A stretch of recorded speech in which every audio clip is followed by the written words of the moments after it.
Mastro. Today we're going to look at the chart for Angela Lansbury. This is my YouTube. Welcome to my YouTube channel, Vastu Creations. Angela Lansbury is a very famous actress who was successful over 8 decades as a TV star, Broadway star, and movie star.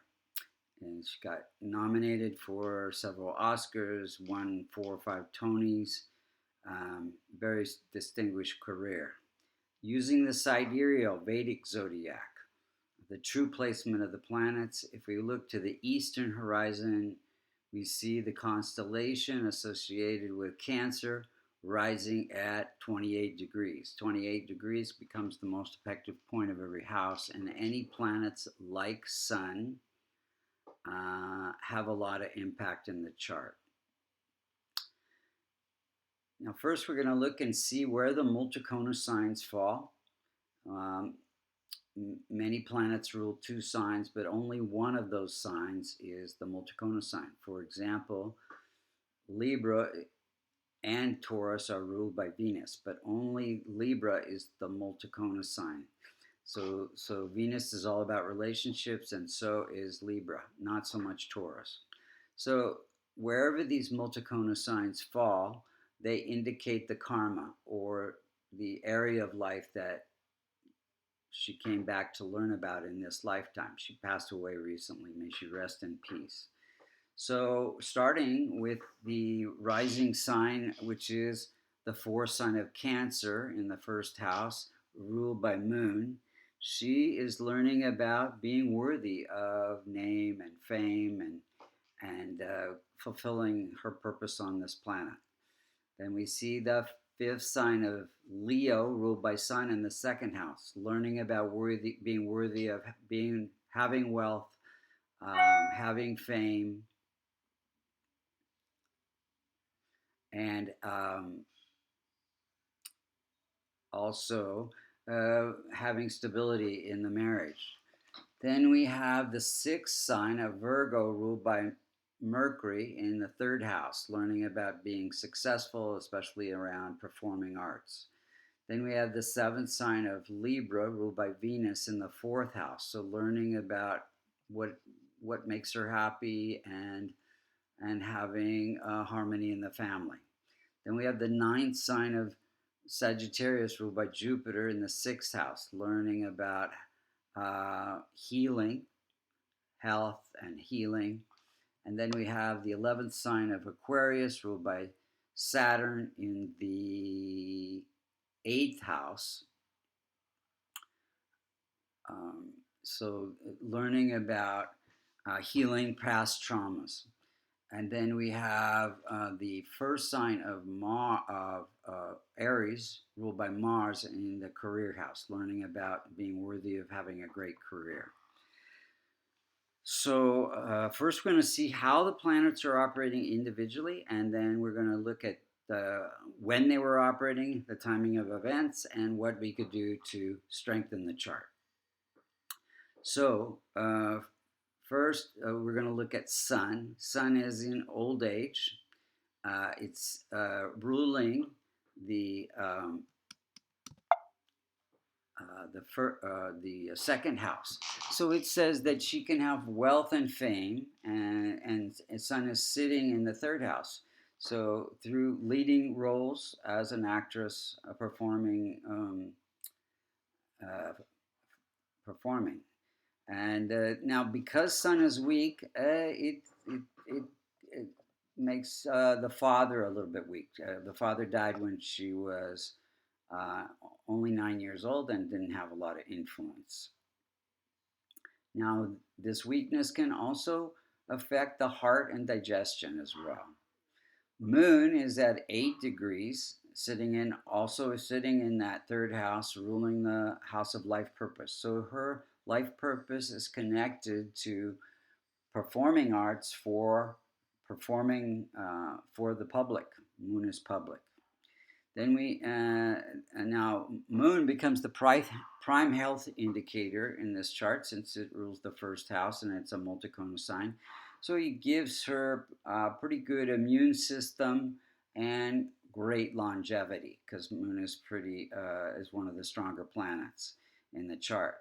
And then we have um, Mars. Mars is at 18 degrees.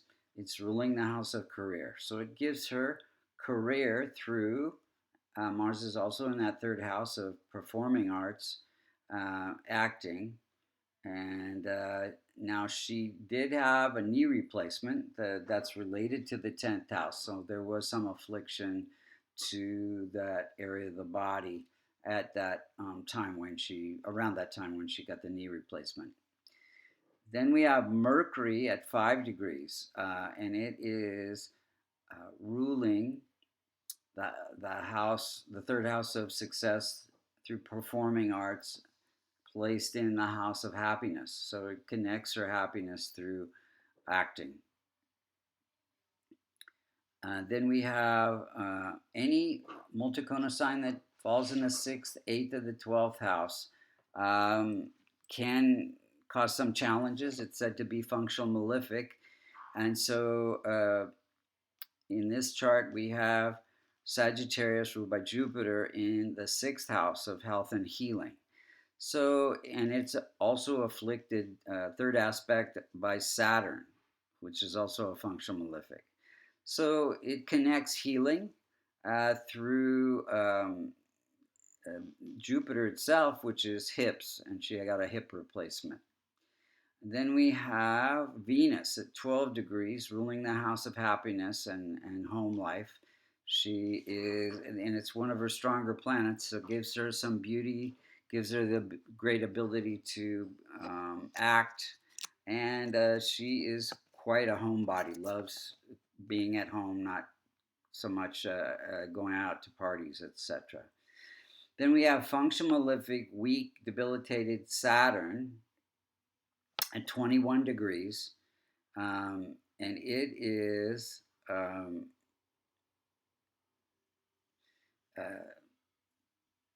ruling that house of healing, past traumas, transformation, death-like experiences. And so it could, because it is a week, affect the longevity. Saturn is the indicator for longevity, as well as the ruler of the first house. And however, she devoted much of her life to charities for AIDS, domestic and drug abuse, amongst many other things. So this is the remedy for Saturn, functional malefic Saturn, which we don't want to strengthen. So this provided some cover for her longevity. Then we have Rahu and Ketu, functional malefic in every chart. They're at 8 degrees. So this configuration, they're always opposite each other, of Rahu in the first and Ketu in the 7th house of marriage, is learning about balancing personal needs with the needs of your partner. So let's look at the timing of events. She got a divorce in 1946, shortly after she got married, a year or so, and that's during a Jupiter period. So Jupiter is obstacles and stress, and Jupiter is the significator for husband. So that connects that divorce with conflict or drama with husband. Then she became a U.S. citizen in 1951 during a Saturn period, which is Saturn is ruling that house of transformation. So this is a big shift for her. She overcame addiction. She was a chain smoker in the 60s during a Jupiter period. Again, big transformation. She got 4 Tonys or some Tonys for her Broadway role in Mame in 66 during a Mercury period. Mercury is ruling the house of success. Then from 84 to 96, she was the star in Murder, She Wrote, which is a very successful TV show. and that was also during Mercury success period. In 1990, in the 90s, she was very much afflicted with rheumatoid arthritis.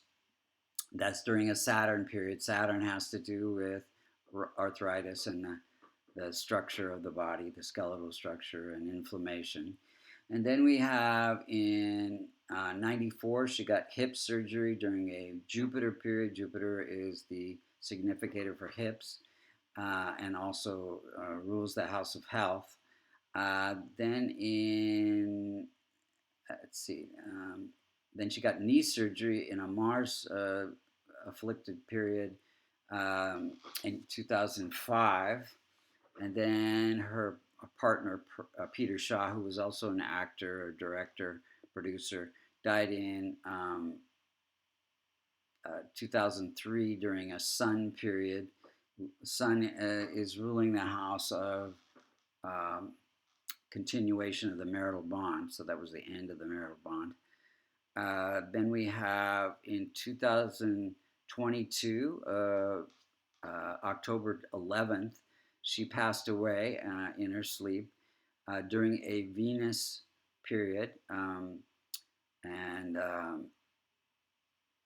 then K2 at that same time. If you look at this circular chart on the left there, you see that Moon is afflicting Rahu. Rahu is sitting in the house of the vitality and the body. So Moon, Moon is, and Moon rules that house. So Moon afflicts the body. Rahu afflicts Rahu afflicts the Moon, which is the body, so the end of the body. And then we have also K2 is afflicting transiting and natal Saturn. So Saturn, the indicator for longevity. K2 is afflicting that. So what could we do to strengthen the chart? So she's already doing the charities that are transforming. We don't want to strengthen Jupiter, Saturn, and Rahu and K2. So she take care of that. But the other planets that are weak, like Sun, which is vitality, would improve her health. Mars, Mercury, and Venus would have been helpful. And she could have worn gemstones for those planets to strengthen them, or my favorite remedy, which is a kavash, a silver locket containing the Devata yantras for those planets, would be an easy way. You can see them on our website at vastucreations.com. And if you're interested in getting a reading, you can go under services. If you're interested in taking courses that lead to certification, there are also astrology courses there. As you can see, this transformation of Vedic astrology is quite accurate. Thank you so much for listening. We'll see you next time.